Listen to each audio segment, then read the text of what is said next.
Benvenuti, benvenuti pellegrini e pellegrine della vita. Qui con noi oggi c'è padre Pino Piva, gesuita e guida spirituale di Area Ignaziana. Da anni accompagna persone e coscienze nel cammino della fede, con particolare attenzione alle persone omoaffettive, transgender e loro famiglie.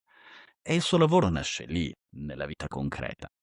Ho qui con me il suo libro Dignità e responsabilità, un cammino di liberazione spirituale per tutti. Un libro che invita a vivere la fede senza mentire e senza farci ingannare, a scoprirla come incontro e ispirazione. E leggendolo ho pensato, questo è un libro sulla libertà, o meglio su ciò che la rende possibile. Ma ne parliamo con Pino. Ciao Pino, benvenuto. Ciao carissimo Alessandro, grazie per questa opportunità e saluto tutti quelli che mi staranno ad ascoltare. Grazie davvero. Pino, se dovessi raccontare di questo libro a chi lo incontra per la prima volta, che tipo di cammino hai voluto aprire e per chi nasce davvero? Guarda, è un cammino che è per tutti, che è per tutti e per tutte.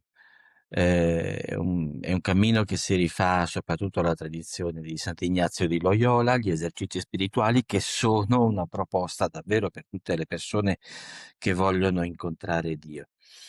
Ehm, Ovviamente è un cammino che ho voluto adattare in modo particolare per le persone omoaffettive, perché ritengo che come tante altri tipi di persone hanno un loro vissuto personale, particolare, anche le persone omoaffettive per la storia, per il vissuto che portano, magari hanno bisogno di alcune attenzioni specifiche, ma il cammino è davvero quello per tutti. Quindi direi questo, che ho voluto rivolgerlo a tutte le persone che lo vorranno fare. Però nel tuo lavoro pastorale con persone omoaffettive e transgender credenti, ehm, quale domanda spirituale o desiderio di Dio o dono vedi emergere in particolare più spesso? Guarda, proprio perché il mio lavoro è soprattutto quello di accompagnamento spirituale, la domanda spirituale che sento molto presente nelle persone, nei cristiani omoaffettivi, transgender, come per tutte le persone che vogliono fare il cammino spirituale, ma in modo particolare per loro, è il desiderio di sentirsi amati da Dio, sentirsi pienamente figli e con piena dignità di figli di Dio. E quindi a partire da questo anche il desiderio di voler partecipare alla vita della comunità cristiana, della Chiesa, un senso di appartenenza, proprio perché il loro vissuto a volte è quello di esclusione, è quello dell'essere messi ai margini o dell'essere nascosti. Invece il desiderio è quello di sentirsi parte della Chiesa, ma anche parte attiva, voler partecipare, voler contribuire, essere dei figli che davvero partecipano alla vita della loro famiglia. Ehm, il dono che mi sembra di vedere, da parte loro che possono dare e che sanno dare alla Chiesa è proprio quella di, aiutare a costruire una realtà, una comunità dove i colori sono importanti, dove non c'è il monotono, ma dove tutti i colori hanno il loro senso nelle loro sfumature. Una comunità dove le differenze sono dei doni necessari, non sono delle realtà pericolose, ma sono delle realtà che davvero aiutano a entrare nella fantasia di Dio, aiutano a comprendere davvero la varietà della realtà creata da Dio. Ti ringrazio, molto interessante e mi viene da pensare, chi desidera far parte di un gruppo, entrarne, chi forse ha fame, magari questa fame di Dio, no? E può essere anche vittima di inganno. Nel libro, infatti, parli a volte di manipolazione, vergogna, abuso di potere. E queste cose lacerano l'anima. Come si riconosce una ferita profonda dell'anima? Quando la persona non riesce a stare in piedi e si ripiega su se stessa e soprattutto esprime una opinione molto molto negativa su se stessa perché è quella che gli viene comunicata, è quella che gli viene inoculata. E, e appunto in realtà queste persone vanno aiutate a guardarsi con occhi diversi. Purtroppo sono state abituate a guardarsi con gli occhi di chi le giudica, di chi le esclude, di chi le considera persone malate, persone perverse. Aiutarle invece a guardarsi con gli occhi di Dio. E Dio vede soltanto figli e figli amati, figli magnifici, bellissimi. E aiutare queste persone, accompagnare queste persone a guardarsi con gli occhi di Dio e con gli occhi della verità, non con gli occhi della menzogna, con gli occhi che partono da quello che ciascuno sente di se stesso, in profondità, veramente, e farlo emergere. Ecco, credo che questo sia l'aiuto eh, da dare, aiutare a non guardarsi a partire dalle proprie ferite, ma a vedere che oltre la ferita c'è una sostanza magnifica, bellissima, e guardarsi con gli occhi di Dio, realmente questo. C'è molta speranza in quello che tu dici, è lieto come messaggio. E nel libro però c'è una parte che mi ha colpito molto. Tu dici che c'è un rischio nel perdonare troppo presto. Vedi, uno dice, devo perdonare presto, così sto bene con l'altro, sto bene con me stesso. Invece tu parli del rischio di perdonare presto. Allora, qual è il cammino, secondo te, che aiuta a guarire senza forzare i tempi?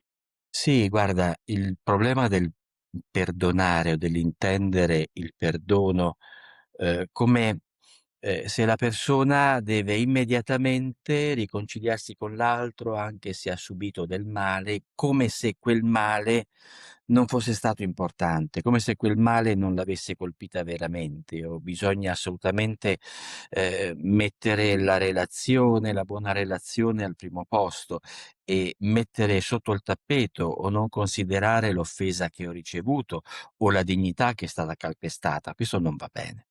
Questo non va bene. Una persona può veramente perdonare e riaccogliere colui che gli ha fatto del male, colei che gli ha fatto del male, se è ristabilita nella sua dignità. Allora lo fa veramente, a partire dalla bontà che riconosce di avere dentro.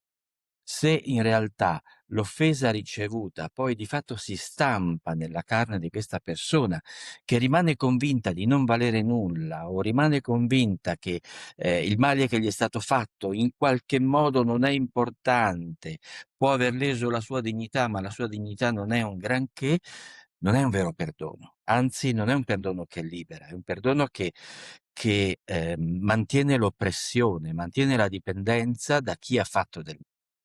Per cui, prima di tutto, bisogna fare un cammino di recupero della propria dignità, e cioè la ferita o l'offesa che ho ricevuto è grave, è qualcosa che davvero ha leso la mia dignità e questa va ristabilita, almeno nel mio rapporto con me stesso o con me stessa, perché piano piano l'altro si renda davvero conto di aver sbagliato, di aver fatto del male, chieda perdono e allora il perdono gli può essere dato.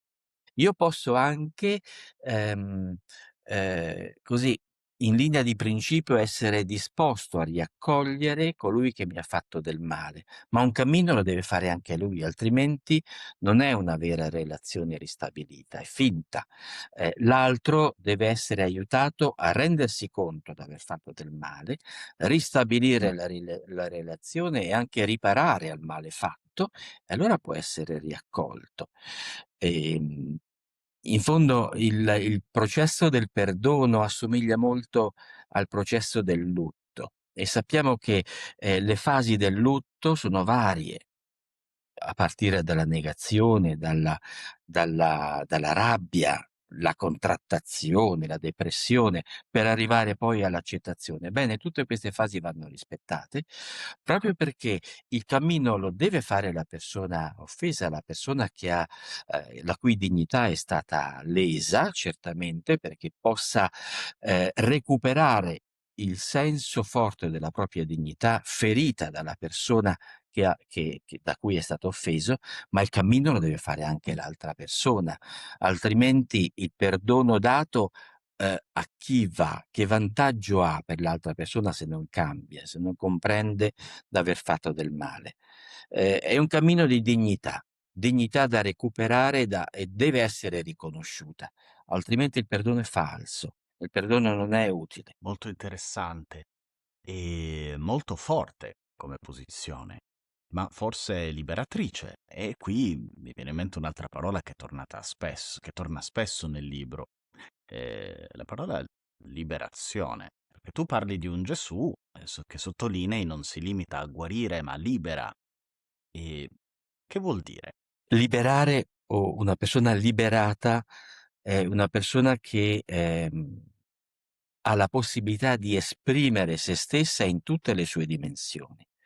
Recupera la bontà di tutte le sue dimensioni e quindi anche la dimensione affettiva, sessuale, che venga riconosciuta come buona. A partire dalla creazione, Dio crea l'essere umano come buono in tutte le sue dimensioni. Bene, queste sono da recuperare. Queste sono da riconoscere come buone e quando la persona esprime se stessa nella realtà, nelle relazioni, con serenità, nella pace, proprio perché è pacificata dentro se stessa e ha fatto questo cammino di liberazione di tutte le proprie dimensioni, allora vive in pienezza, allora vive veramente, allora è capace anche di donare se stessa agli altri e vivere nell'amore. Per questo la liberazione è un cammino che la persona stessa deve fare per sé, in relazione a tutto ciò che l'ha costretta, ma perché così, in questo modo, diventa agente di liberazione per altri. E questa è la pienezza della vita. Ti faccio un'ultima domanda. Nel libro dici che misericordia e vera giustizia coincidono. Nel Vangelo effettivamente Gesù la legge sembra conoscerla anche molto bene, ma sa capire quale parola della legge salva la persona in quel momento, nel qui e nell'ora. Come teniamo insieme legge, giustizia, misericordia, discernimento? Se non sbaglio, Gesù ci ha dato un comandamento molto chiaro. E il comandamento che Gesù ci ha dato, molto chiaro, comandamento significa legge, cioè una cosa che tu devi fare, una legislazione, un comando, no?